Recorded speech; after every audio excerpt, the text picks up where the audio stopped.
1,75,000 मा 21 मोडलको single handed आयो भने तपाईँ लिने कि नलिने भन्नु त त्यो पनि एभीएस भर्जनमा देख्न सक्नुहुन्छ। जिक्सर भनेपछि भन्नको नपर्ला एज कम्पेयर टु V2 भन्दा पनि एकदम राम्रो रिफाइन इन्जिन हो है।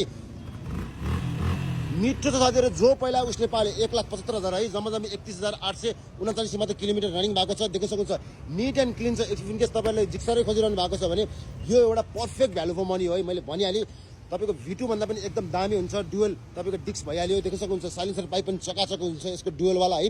121 स्लट मैले भनिहालेँ। तपाईलाई इफ इन केस चाहिएको छ भने यो तपाईलाई मज्जाको अप्सन हुन सक्छ। 1,75,000 तपाईसँग बजेट छ र पुरानो चलिरहनु भएको छ र नयाँ अपग्रेड गर्न चाहनुहुन्छ भने यो पनि अभाइलेबल छ। जुन जिक्सर छ FI टेक्नोलोजी सर्वाधिक एकदम लोकप्रिय एज कम्पेयर टु V2 है।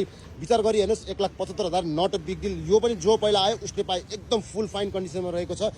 स्क्रिनमा नम्बर छ। लोकेसन पुरानो बानेश्वर चोक यहाँबाट 5 घर माथि रहेको छ। सिधा आउँछ नयाँ बानेश्वर पुरानो बानेश्वर चोकबाट आउँदाखेरि फर्स्ट पसल रहेको छ Halli enterprise. 1,75,000 not a big deal. छिटो भन्दा छिटो आउनुस्।